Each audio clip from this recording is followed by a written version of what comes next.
Imagine if your business could attract the top 10% performers in your industry. What would that look like for you? We are hearing time and again that companies cannot find qualified candidates to help run their businesses, yet they refuse to change the recruitment process to become more successful. And that's what we're discussing today on Marc Haine Live.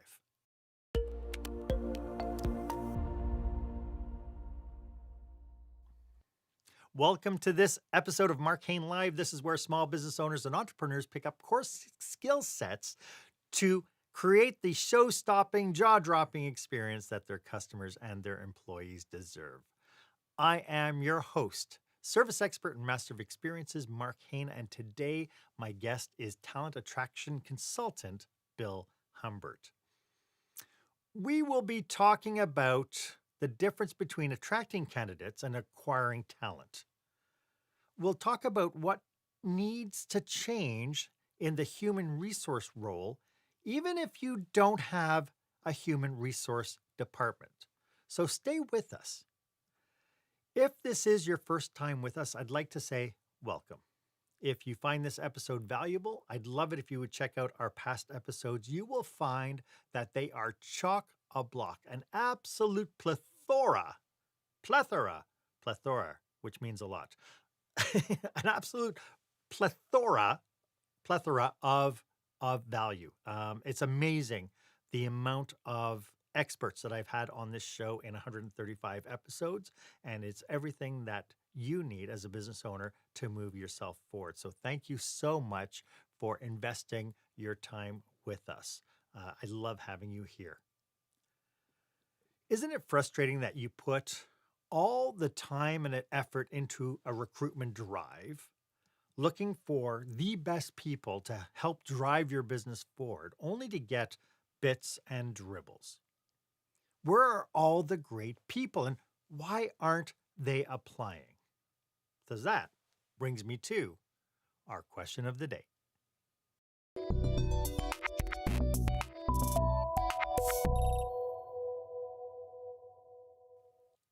So, in reality, how challenging is it for you to find the talent that you need? I'd love to make you part of this discussion, so go ahead and share this episode on your favorite social media platform, hashtag it Experienced Leadership, and put your comments down. How hard is it for you? What's the biggest handicap do you think you have in your business when it comes to attracting and recruiting the, again, top 10%? My guest for this episode is known as the Recruiter Guy. Bill Humbert is Google's #1 ranked talent attraction consultant. We were talking before the show, and he was saying that he's up to over 140 television and radio appearances across North America with his expertise. With over 40 years of experience helping businesses attract the talent they need, Bill travels the world speaking about transformational talent acquisition at conferences and meetings with his signature program, Make Your Company Roar. Recruit, onboard, actuate, and retain your top talent. He is a 3-time published author with his most recent book, Expect Success: The Science of the Over 50 Career Search, receiving 5-star accolades from all over. Bill, welcome to the show. I am tickled that you are here. And Marc, I'm tickled to be here too. This is fun for me. Maybe you could tell us a little bit about how you serve your clients. Well, anytime you work with a client, you should have a process. And I have a process. I find out what it is that they're currently doing, what it is that they feel is a problem, and then we work together to solve that problem. So that's the baseline what I do. And what I generally find is that most companies go about recruiting the wrong way. Oh, and that's what we're going to be talking about today. I'm so thrilled to get into it. I remember reading a report back in 2015 that said that by 2030, in our province specifically, I'm in Alberta, Canada. In our province, that we would have over 156,000 job vacancies, not enough people to fulfill the jobs. And these numbers were mimicked in jurisdictions all over North America. But it really feels like the pandemic brought that reality so much quicker and made it so much more now than a future projection. Is that what you're seeing in the marketplace as well? I see some of that. I see some recovery happening, but there's still more jobs open right now than there are people that are qualified to fill them. Hmm. And that's probably going to continue. The baby boomers, the guys with the gray hair like mine, are beginning to retire in a wholesale manner now. And that's taking a lot of talent and knowledge out of companies. And it's not necessarily being replaced by the younger workers. Right. So we're talking specifically about recruitment. We're talking about talent acquisition. Why is this particular topic so important in our almost post-pandemic era? Well, you read everywhere where companies feel like they cannot find the right people. Hmm. And, in my experience as a recruiter, people surround us every day. And you can talk to my wife, and she'll tell you, don't ever sit down with Bill at a table for a meal at an airport because he may be looking at you, but he's listening to that conversation behind him. So, and so I've literally recruited people from the table behind me during at an airport. Wow. Wow. And what's interesting, we'll get deeper into it, it had nothing to do with you reviewing that person's resume, which is really interesting, which I think is interesting. So, when we're thinking about this idea of talent attraction and acquisition of talent, is this a people problem or is this a process problem, do you think? It's probably a combination of the two, Mark. It's a big process problem because the wrong people are doing the recruiting. Okay. And it's a people problem because, interestingly enough, most people do not know how to conduct a career search. And during 2020, during the pandemic, so from March 15th, 2020 to December 31st, I helped 32 professionals find new jobs, accept the offers, and start their jobs. And almost all of them had no clue that they were in a sales process. Interesting. Very interesting. And so then you're not only just acting as a recruiter on behalf of companies, you're helping candidates find the position or their dream jobs. I am. Generally, it's when I'm not busy recruiting for a company, Okay. and so I just pivot the other way. Yep. And it's really, you just have this experience with people. Either they lack confidence, or they don't know they're in a sales process, and then plus once they find out they don't like it. And but the bottom line is that I I coach them to network their way into a position, and that way they're avoiding a lot of the process that screens them out. Right, right. And we'll talk about some of the processes because some of the processes that screens them out are really handicaps for the corporations or for the organizations that are doing the recruiting. You mentioned in your notes to me about your most challenging recruitment gig. Was it MCI? Yeah, MCI was fun. I lived in North Central Maryland, and MCI's offices were in Pentagon City, Virginia. It was only a 76-mile one-way commute from my house to their offices through some of the best traffic DC had to offer.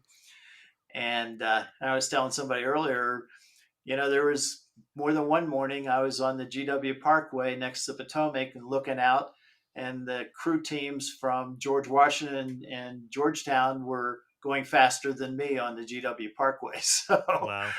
And we had to recruit a minimum of 120 IT professionals to Cedar Rapids, Iowa in 12 months, starting with none, except that, they were trying to transition the organization out there, but DC has jobs that are unique to DC. And a lot of the spouses or significant others worked in those jobs, working for the White House, working Mhm. for Congress, Supreme Court. You don't get those jobs everywhere. And ultimately, only 10 people moved from Pentagon City to Cedar Rapids, Iowa, 10 employees. And that meant we needed to recruit 110 new employees in 12 months. And I created the recruiting strategy, and we would go the last 2 weeks of every month. And I'd take a team of managers, 3 or 4 managers, depending on what cities we were going to, and we would interview. We'd stay at Embassy Suites, and so we would shut the bedroom door, and then we'd keep the door of the unit open. That way, it was open to the public walking by, and we'd sit at the table and we'd interview. And we interviewed 18 to 24 candidates every single day.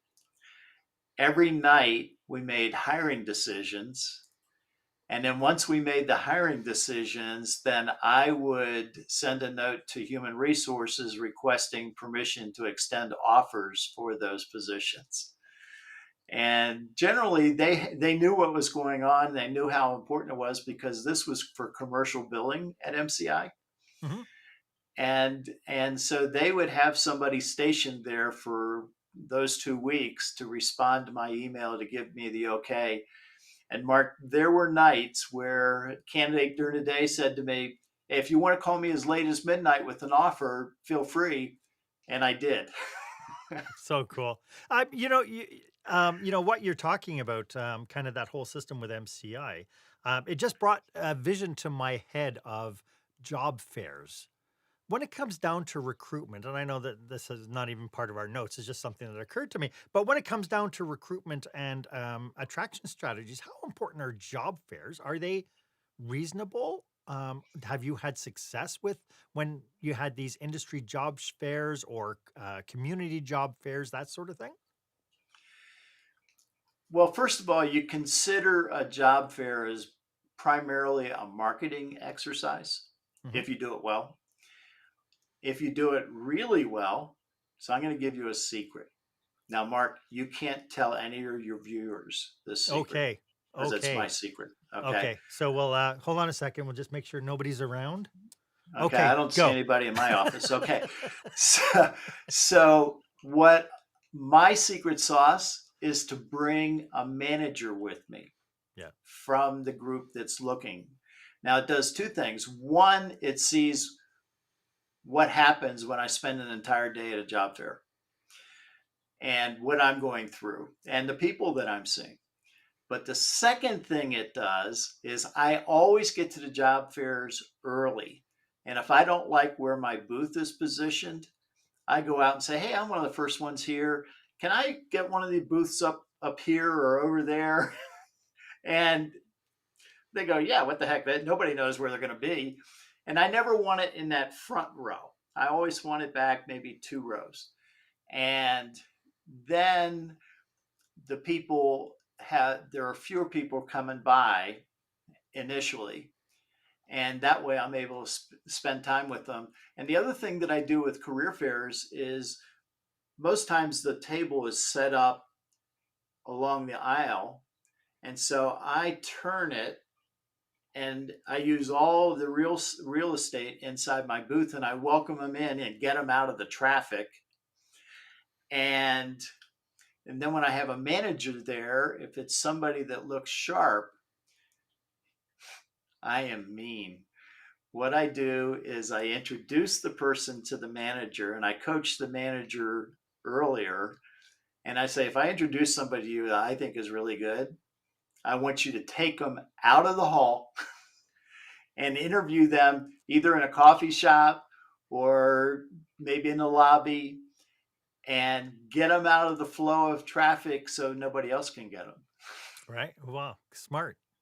Smart. And you're making that person, that candidate, the most important person on the trade floor, right? At the same time. Exactly. I Exactly. I know that we're going to in our time together today uncover some really great tips and tricks as we move forward. But before we do that, I'd like to uncover some really bad recruitment practices that you've seen people do that have been really a handicap to them, and I'd like to do that right after this. When the spotlight shines on your business, are customers applauding or yawning? In other words, how is your business performing?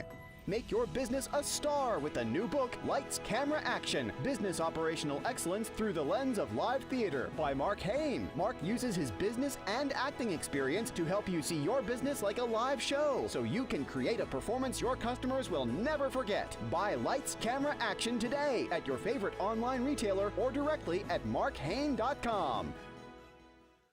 Welcome back. I am speaking with sought after keynote speaker and recruitment specialist Bill Humbert. Bill, I have seen, in my experience, I have seen tons and tons and tons of really horrible, horrendous, bad recruitment practices. What are some of the things that you really would like to warn people against that you've seen in your practice? Well, since we were talking about job fairs or career fairs, Yeah. one is I can't, whenever I go and participate in one, before I get started, I just wander the aisles and see who, if anybody, is my competition.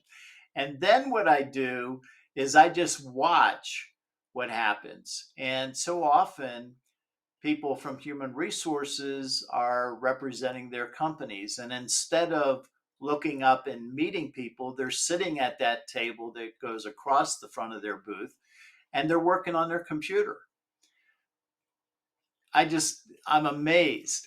And one time in Salt Lake City out here, I was recruiting for Cache Valley Electric, the 16th largest electrical contractor.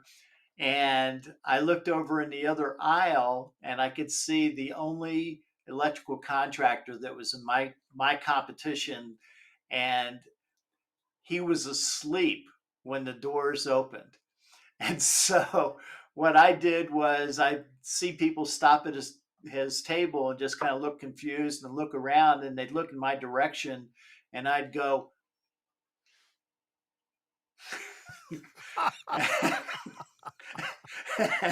and I managed to catch a couple of people that way. So that's one thing and one story. But there are a couple of other things about the process that really hinder companies from finding top talent. And the first one is over 40 plus years of recruiting, very few companies that I've worked with teach their managers how to effectively interview. And if you haven't been taught how to effectively interview, you certainly have not been taught how to select the best candidate. And and that hurts diversity too, because that person's going to try to hire somebody who looks like them because they got to that position and they figure I need to get somebody to look like me to do the same. So that's number one. Number two, companies who require candidates to complete an application, who are professionals, to complete an application before submitting their resume, none of the 10%, top 10%, are going to complete an application before there's a conversation. They want to establish mutual interest before they spend 20 or 30 minutes of their life completing an application and putting in it all the information that's in their resume anyway. And since I coach people, I'm sometimes known as the candidate whisperer. And those professionals tell me as soon as I see I have to complete an application, I'm out of there. So companies who force that on candidates are finding that they're getting the desperate candidates instead of the top talent. The other thing is, and so you'll get a heads up, My Disrupt HR speech is titled Delete Recruiting from HR. And I'm not saying that HR is not a valuable organization. Their functions are very valuable. Think about it: benefits, compensation, employee development, employee relations, um, culture, HR tech, and there's others. Everything except recruiting is an administrative or compliance task.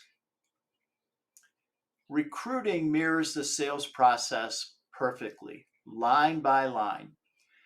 When was the first time you ever saw a compliance officer lead a company in sales? Never. Never. Yeah. And that they're driving the best talent away. So what's left are the people who are desperate, and that's unfortunate. So, to your point, the what I see to based on this idea of having a compliance person, so your human resource person is this is the person I need here, are the skills I need, and they're looking really to doing a checklist. So really within a compliance framework, but they're not looking necessarily at the zone of genius that people are bringing along for the ride. That's right.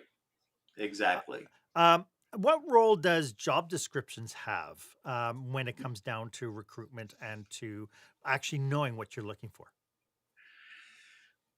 Well, in my experience, most job descriptions are poorly written. How so? And well, they really don't say what the job is or what Okay. truly is the experience or the skills that are needed. So, in many companies, what happens is, let's say, Mark, you were in a position in a company, and let's call it project management for throwing a dart. And during the time you were a project manager, you elevated that role. And then you accepted another job or were promoted somewhere else in the company and left that position. What happens in most companies?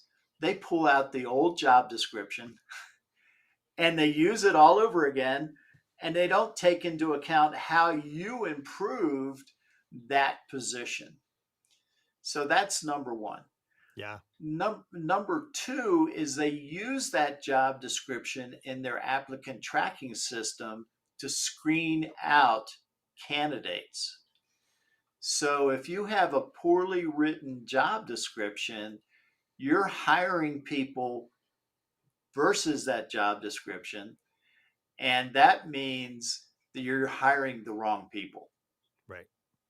It's really interesting because I myself, or years ago, were filling out the online job application stuff, and you'd have to fill out the criteria, right? And they might say you need an MBA as a criteria, and on the online application process it says, "Do you have an MBA?" And so I click no because I don't have an MBA. Well, they don't even pick up the phone and call.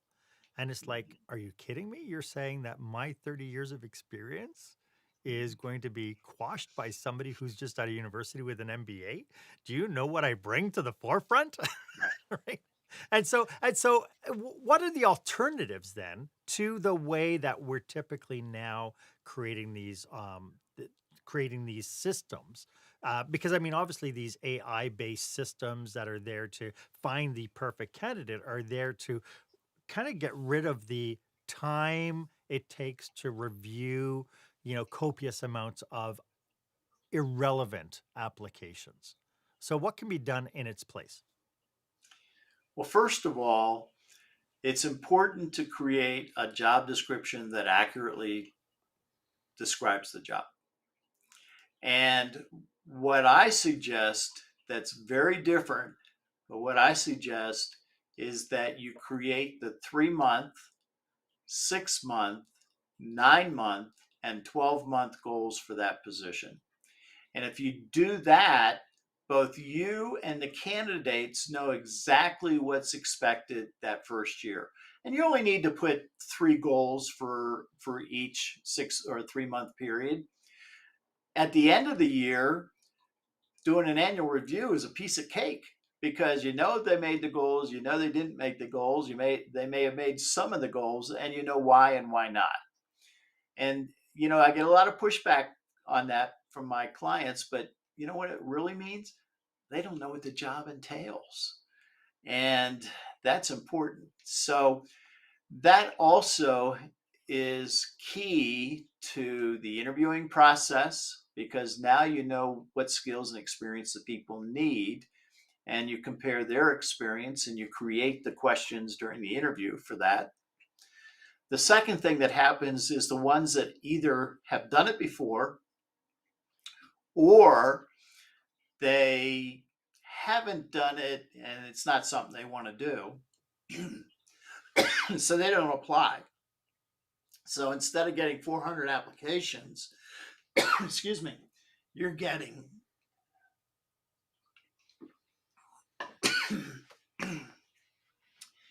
far fewer. Mm-hmm. And then so with that, Go on. and so then what happens is you bring them on board, you talk about the goals, and so that renews the expectations. And all of your one-on-ones during the year mirror the goals, and that's where the discussions are. I love it. And so one more thing, Mark. Sure. By definition, a goal-setting and goal-achieving employee is an engaged employee.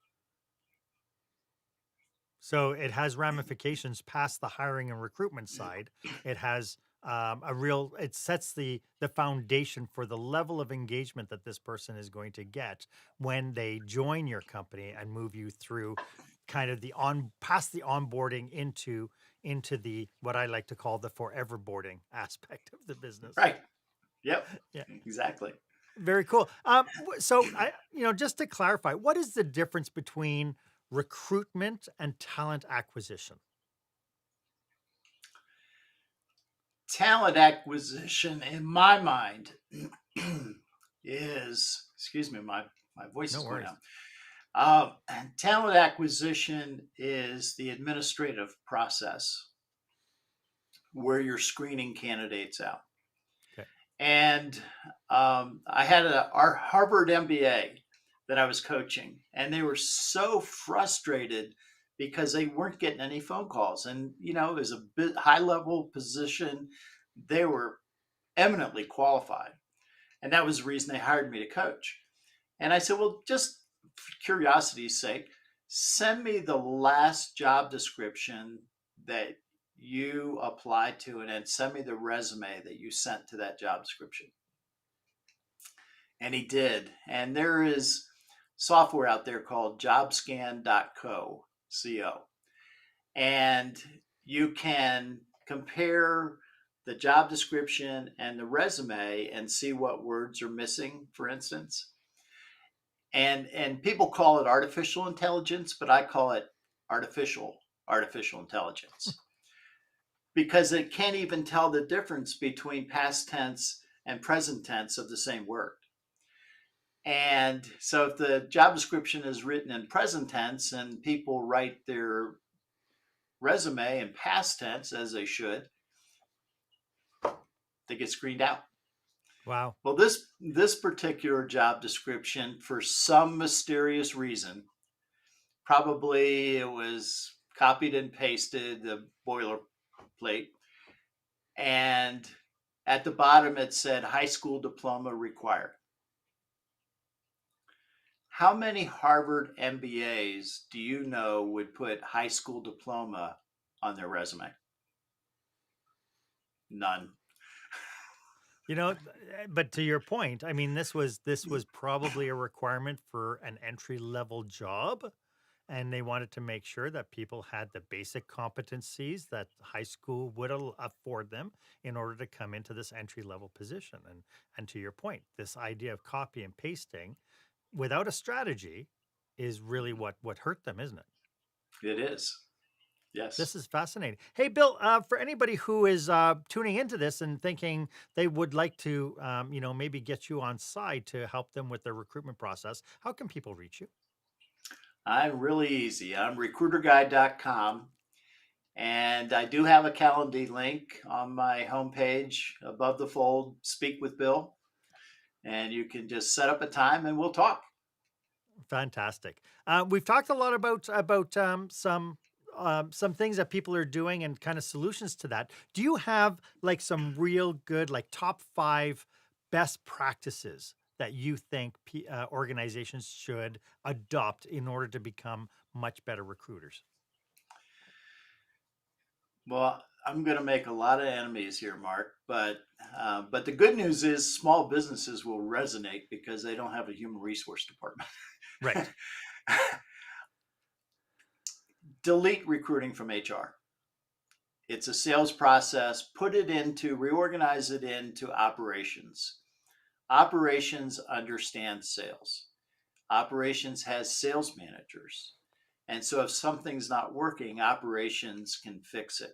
Mm-hmm. And it's really important for the managers to take responsibility for their own team, much like a coach does. Super Bowl's coming up here Sunday. And the coaches are telling the GMs, I want this person, I want that person. And the GM's responsibility is to go out and get them for them. Yeah. And that's the same kind of responsibility that every hiring manager should have. Don't wait for some HR department to present candidates to you because it'll make you crazy. And go out and you'll find people through networking with people you used to work with. You'll find them through conferences that you go to. And it's surprising how many times that, as a recruiter, I'll call somebody out of the blue, even today, and they will say, hey, I'm really interested. The other thing that, I network too. I was looking for a COO for a small restaurant chain about 2 months ago, and I did some networking, found a woman that had a degree from the Culinary Institute of America Mm-hmm. and an MBA from the University of Iowa. And she was a perfect fit. And I found her through networking. Yes. There was no job boards. So there's 2 things I want to unpack here. One is this idea that recruiting is like sales. I imagine some people would be watching this going, the guy's on crack. What do you mean it's like sales? Let's unpack what that looks like a little bit, because I agree with you. I think, like I do in my presentations, I have a thing called strings attached, where I take people through and I say people on reach different milestones with us. And the very first milestone is this idea that people are prospects to our business. How does the recruiting process mimic sales, or how do sales mimic the recruiting process? Can I share my screen? No. No? I'm afraid not. Dang. Well, you know what? Maybe you can. Give me half a second. Let me see if I can figure this out. So I see share screen here. Maybe give it a try. Let's see what happens. Okay. Just make Hey. just know that oh, here we go. We can share screen. Just the people who are listening to this on the audio podcast won't be able to hear it. Right. So this demonstrates, and I don't know there you go. This demonstrates that line by line, the recruiting process mirrors the sales process. Okay. So we see so we're seeing the things like identifying needs, recruits. Yeah, absolutely. Proposal due diligence, cost negotiations. And so to your point is, you have, like with sales, you have a need to fulfill, and you're looking for you're looking for that solution. Right. That's right. And so your job description, since you know what the need is, your job description is key to the whole thing. Because if you get the job description right, at least now you're on the right trail, right? Because now you have something to measure everything against all the way through the entire process. And something that's really important that a lot of people don't realize employee retention is part of the recruiting process. And it should be for a number of reasons. So clarify that for me. So, since we're in a sales process, the recruiter is a key to ensuring that the person that was hired is happy initially and handles any concerns. And I do that all the time. So, how's your first day? It was pretty good. It was jam packed, but it was pretty good. And then Wednesday I call. So, how was your third day? Yeah, I got some concerns. Well, now's the time to answer those concerns. Sure. Sure. And usually, and so go ahead. this is where I was saying this, like, as I wrote my book, in one of the engagement parts of it is this idea that, onboarding is a finite process that says we have this process that we want to do. And then when it's over, we're done onboarding. And I've always kind of pushed back at that. And that's where I came up with this idea. Let's go from onboarding to forever boarding, where the process doesn't stop. Right. You're right. And it's all, it requires both ways communication. So that's Yeah. important. And the employee retention is something that where the recruiter can be, down the road, just touch base and how's it going? And if it's not going really well, depending on your relationship with that hiring manager and whether that hiring manager is a top performer or not, Sure. you might be able to make some changes to change the perception of how things are going. More importantly, or as importantly, it's a great way of networking to find new people. So who did you work with at your previous company? Yeah, I love that. Yeah, I'd like to, as people are wanting to maybe listen to this and they're thinking, okay, I need to develop a better recruitment strategy to move forward, because obviously what we're doing today doesn't work. And I'd like to get into some cautionaries about people doing that, and we'll do that right after this. When you're delivering an important speech to a huge audience, it's easy to lose your place or go way over time. Give yourself an advantage with the Pro Speaker Presentation Speech Timer app. No more checking your watch or calling for time. The Pro Speaker Presentation Speech Timer app keeps you on track with easy-to-see timers, even changing color for visual prompts during your speech. And you can set audio cues to practice, or set it to vibrate so you don't even have to look. Be the pro you know you are. Download the app at speakerpresentationtimer.com.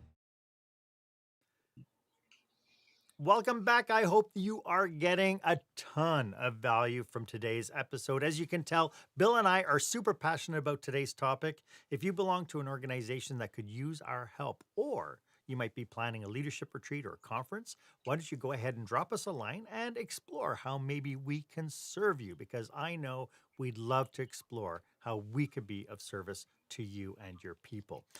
Bill, one of the things you mentioned earlier was this idea that, and I think we talked about this before we went live, is you get all these people, leaders who get promoted because they were really great at what they did. They were really great technicians. And then we expect that they're going to magically pick up the skills to become effective. What are your suggestions when it comes down to this idea of skill building for the leaders to be more effective in the recruitment process? It's crucial. If they're not growing, the people below them are not going to grow either. Mm-hmm. That's kind of a bottom line. Yeah, but would you say that, like, as somebody who gets promoted as a welder, so let's say he was a welder and he got promoted to become the shop foreman. Does he, because of the role he had before, does he have clarity on what he needs when he's recruiting the next person to maybe even take his old role? He doesn't have clarity on that. He doesn't have clarity on how to manage people.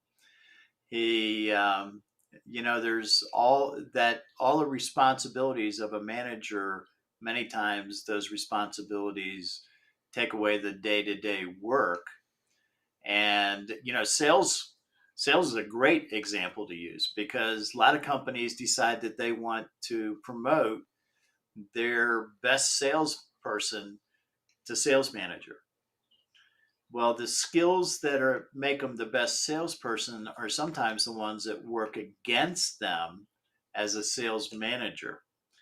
And so it's important, no matter who it is or what industry it is, when you promote somebody, it's important to make sure that they are introduced to new skills that they'll need to employ to be successful and to help their team be successful. So what you're saying, bottom line, is it is absolutely essential you train your new managers. Exactly. So aside from that, when it comes down to putting together talent acquisition strategies, what are some of the things people need to avoid as they try to become better at it? Probably, let's go back to the application. Push the application back until there's mutual interest. There's been a phone conversation or a Zoom conversation or a personal conversation, and the manager knows that they're interested in that candidate. And I understand the importance of an application. It's to ensure that the information that was given is correct and also gives the background company a track to run on to ensure that that information is correct. So that's really important. A lot of companies are not any longer doing reference checks, and I believe that's foolish because the reference check is going to help you determine whether a person is a cultural fit as well as a skill and experience fit. And Marc, 3 times over the last 40 years, and when you think about it, it's a lot. I've called a reference and said, so and so gave me your name as a reference. And that person burst out laughing. and one of them, after she stopped laughing, said, I fired her 2 weeks ago. I can't believe she used me as a reference. And to your but to your point, you do have organizations like you will get where you're calling up and say, "Yeah, I'm doing a reference check on this particular person." They're saying, "Oh, I'm terribly sorry. Our policy is that due to privacy, that we can't discuss anything with anybody." And a lot of people I find at that point go, "Oh, okay," and they hang up. And it's like I stop them and I say, "Okay, just one question: would you rehire them?" And that's So I had, usually responded to with no. right, right. Or you can ask them, can I talk to you after hours? Huh? Nobody knows that happened. Sure. And what's more important than anything else, it's the manager who needs to do the reference check, not the recruiter. Hmm. You and I know that I'm a pretty good recruiter. However, the executive doesn't know that I'm calling. And so if I call an executive and say, hey, I'm doing a reference check on this COO that we're recruiting, and that person is a CEO, and I identify myself as a recruiter, we have, I can't get it in, we have an adult-child conversation because that person doesn't feel that I have the experience or the knowledge to accept whatever it is they're telling me. Right. But if a manager or another executive goes and has that conversation, now you're having an adult conversation.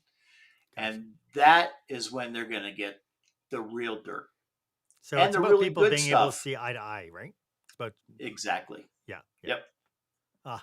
Bill, this has been so fantastic. As we wrap up, do you have any last thoughts about what we've been talking about today?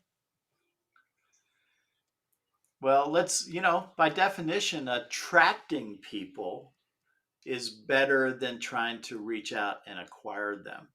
So if you attract top talent, more top talent is going to want to come to work with you because top talent likes to work with top talent, Right. just as in pro football or basketball or any other sport, hockey. Le- Yeah. And there's so many different tools you can do that, right? I mean, just leverage LinkedIn. Just reach out to, post to your groups. Does anybody know? I'm looking for this. Does anybody know of anything? And all of a sudden, people are just going to be plugging other people's names in. Even if those people don't Yeah, contact you, you now have a connection request. exactly.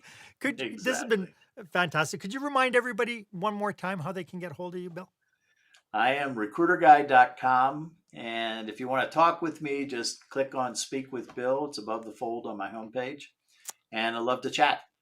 Okay, and we'll make sure to put the link in the show notes as well. Bill, thank you so much. I really appreciate you being here to share your knowledge and, of course, your passion and your expertise around recruitment today. This has been fan-friggin-tastic, so thank you. Thank you, Mark. It's been that much fantastic for me, too. If you have any questions about today's episode or would like a complimentary 30-minute brainstorming session with you and your team, feel free to book yourself on my online calendar. The link is down below. It's the one that is marked meetwith.markhaine.com. As always, I am at your service. I'm here for you. And if you haven't done so yet, why don't you go ahead and subscribe to this feed and make sure you follow me on social media. Every week we bring you a new topic with a new expert to help you move your business forward and create the show-stopping, jaw-dropping experience that your customers and your employees deserve. My name is Marc Haine. I hope that you stay safe, stay healthy, and I hope you dare to be the exception.